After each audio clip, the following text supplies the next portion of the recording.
Hey guys, and welcome back to another video. For today's video, I want to do another part of the Fact to Film series. Today we're going to look at the movie The Amityville Horror. The movie came out in 1979 and it was directed by Stuart Rosenberg and written by Sanders Stem with help from Jay Annan. For those of you who haven't seen the movie, it's about a family that moves into a home 1 year after a horrible crime was committed. A man came in and shot every one of his family members as they slept in their beds. The house stayed vacant for a year until the Lutz family moved in, and they moved in with their children. The wife, Kathy, was rather religious, while George not so much, but Kathy insisted on getting the house blessed just because of what happened there. Although the priest had some issues blessing the house, and the family started to experience some paranormal phenomena that they really couldn't explain. They'd hear voices in the house, things would move, and they'd see faces in the window. At one point, blood even oozed from the walls. George, the husband, becomes more and more irritated, insisting the house is too cold, constantly chopping wood, yelling at his wife and children. Just the energy of the house is really starting to eat away at him, and Kathy is noticing this. And when they discover a secret room in their basement, they find basically the pit to hell and release just all of this negative energy and spirits into their home. The family then has to fight against the house, trying to leave as the house is trying to suck them in. And when the family finally does escape, they leave everything in the house and drive away, never to look back. And as the movie ends, text comes up on the screen that reads, "George and Kathleen Lutz and their family never reclaimed the house or their belongings. Today they live in another state." So basically saying the family pieced out of that house and never came back. Not for their stuff, not for anything else. They were just outie 5,000. Now the movie was huge when it came out in 1979, and it was even the highest grossing independent film of the time, only to be dethroned in the 90s by the Blair Witch Project, which we covered in a previous video. But the reason the movie blew up is because it was based around real events. And that event took place in 1974 when Ronald Defoe Jr. came into his house in the middle of the night and shot every single member of his family, 6 people in total. He killed both of his parents and his 4 siblings, the youngest being only 9 years old at the time. All of the bodies were found face down in their beds and shot with a .35 caliber rifle. The mom and one of the sisters looked like they might have been awake whenever they were killed, but all of the people were found face down, insinuating that they were sleeping whenever they were shot. Ronald killed them around 3:15 in the morning, which is the same time that George in the film wakes up in the middle of the night every single night. But Ronald killed his family in the middle of the night, showered, cleaned up a little bit, changed his clothes, went to work, came home from work, found his family in the beds where he knew they were going to be, and then went to a local bar down the street screaming that his family had been killed. And when the police questioned him, they asked Ronald who they think would have murdered his family, and he gave the police a lead that was sort of believable, but his story was so inconsistent and kept changing that the police started to have more suspicions aimed towards Ronald. And after a few hours of interrogation, Ronald finally admitted to the murders, saying that once he got started, he just couldn't stop, and insisted that the voices in the house were telling him to. He got 6 sentences of 25 years to life and is still in prison in New York today. Every single appeal he has applied for has been denied, and there is no chance he's ever getting out of prison. But his story still consistently changes. He constantly is telling a different story. He blames his mom, saying his mom beat one of the girls to the point where she died, and then she just finished the job by killing everyone else. Some of his stories, he came home to find his dad beating his siblings, and then he was angry and fought his dad and killed him, and his mom got killed in the aftermath. A lot of the stories he told were so outrageous and just did not compare to the crime scene that was found. Yes, Ronald did clean up after the crime, but it was very evident that most of the family was killed in their sleep, and all of them were still found laying down in their bed. There is just nothing to prove that there was someone else who committed the crime or that there was a struggle that ensued beforehand. Ronald was just trying to take the blame off of him. But the few times that he does talk about the story and what investigators believe to be the actual story, he does talk about these voices in his head. But back whenever the crime was still fresh and he was still being interrogated, he did consistently talk about these voices that he heard. While most people think that he was suffering from some sort of undiagnosed mental illness, some people think maybe there was something sinister in the house that was really telling him to kill his family. And after everything had died down, the house was no longer considered a crime scene. It was put on sale at a very significantly reduced price. I believe it was only $80,000 to purchase, which even for the 1970s is a really good price on a house, especially a house of that size. But George and Kathy Lutz were the real family that moved in. Their children's names were changed for the book and movie that we're going to discuss, but George and Kathy were the name of the parents that did buy the house after the murders. They were aware of the murders and just sort of figured that it would be okay. They knew that it wasn't like some crazy person came in and killed, well, a crazy person did come in and kill them, but it wasn't like a random person off the street. It was a family crime within that family. They figured that they would be okay. They did have a priest come and bless the house, so that is true from the real life events to the movie. But Jay Annan is the one who wrote the book, The Amityville Horror. The book came out in 1977, and it's based around George and Kathy's experiences in the house. It is true that the Lutzes bought the house in 1975 and only stayed for a total of 28 days before they left the house with 3 changes of clothes per person and left everything else behind. They never came back for their items, and they never came back for the house, and they have never been back since. They did move away and live out of state. Unfortunately, Kathy and George had passed away by now, but their children do still sometimes talk about what happened in the house. Now, the events that happened in the house are up for debate. After Jay Annan's book came out, a lot of people thought it was kind of bullshit, but he worked off of 45 hours worth of voice recordings that George and Kathy sent to him. They didn't really work in person too much, but they recounted their stories of everything that happened in the house and then sent him these tapes to base his book off of. And the story that the Lutzes claimed, and the story that was put into Jay's book, is that the family moved into the house, did have a priest come and bless the house, and started experiencing bizarre phenomenon, including green goo oozing from the walls.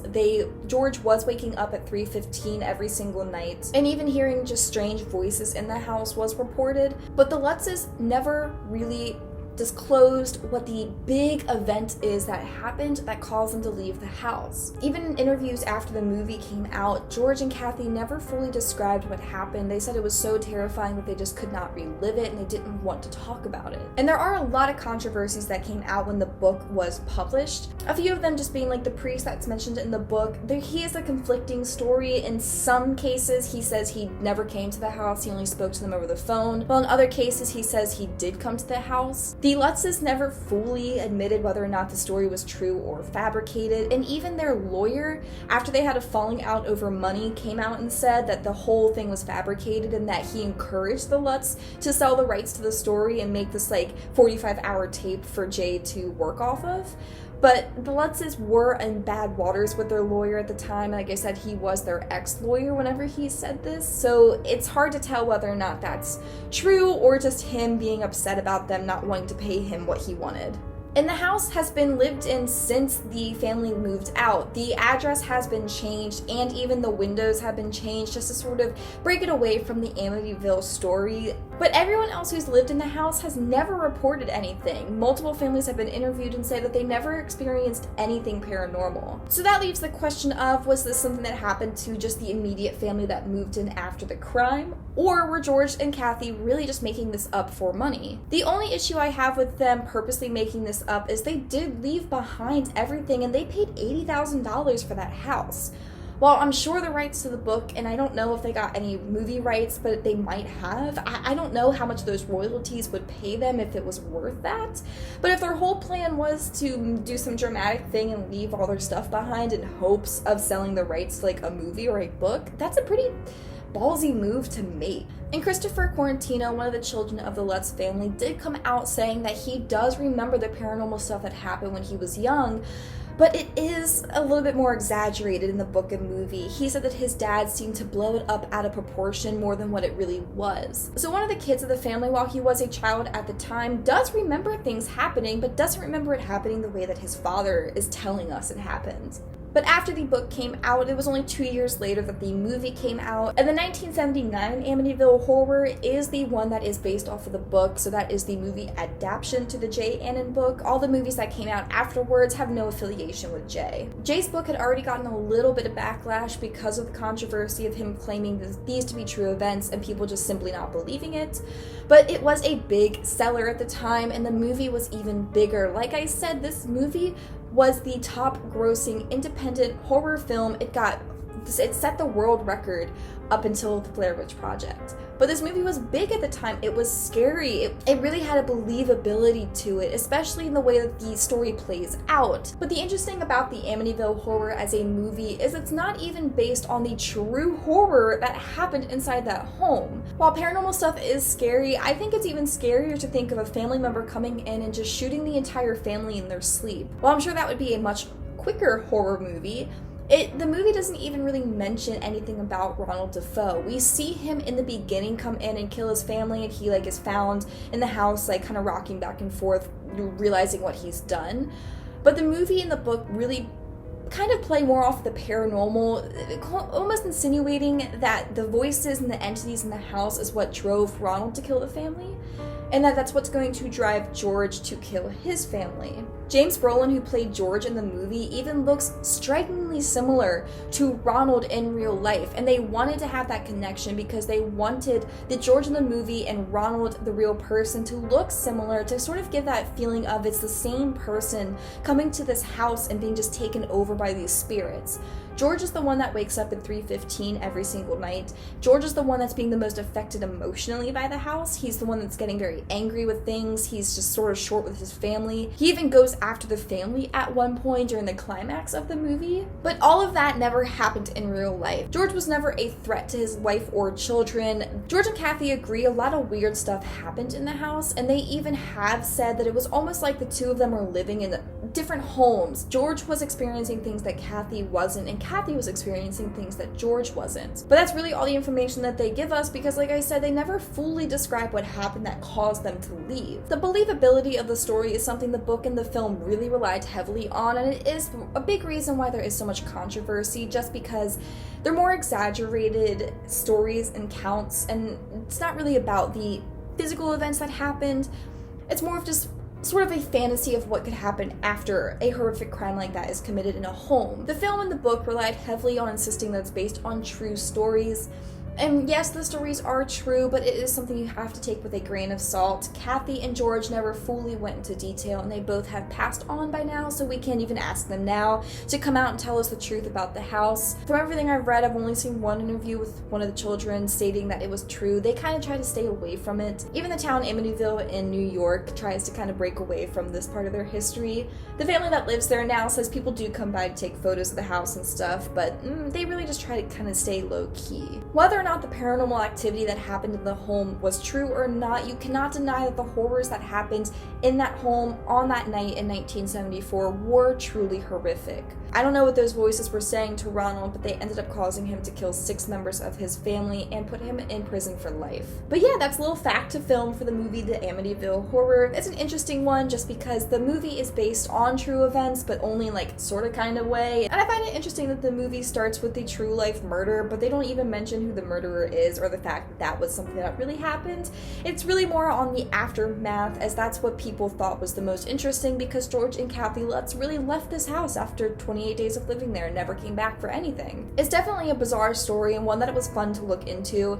I've always loved the movie and I've always really wanted to deep dive into the story behind it. What other films out there have a real story behind them that you guys want me to cover? You can leave a comment down below or head over to my Instagram, What a Horror. I'll be making a post about this video as well. But as always, I want to thank you guys so much for watching. Please like and subscribe if you want to see new videos. I put out new videos every Friday. And until next time, stay spooky.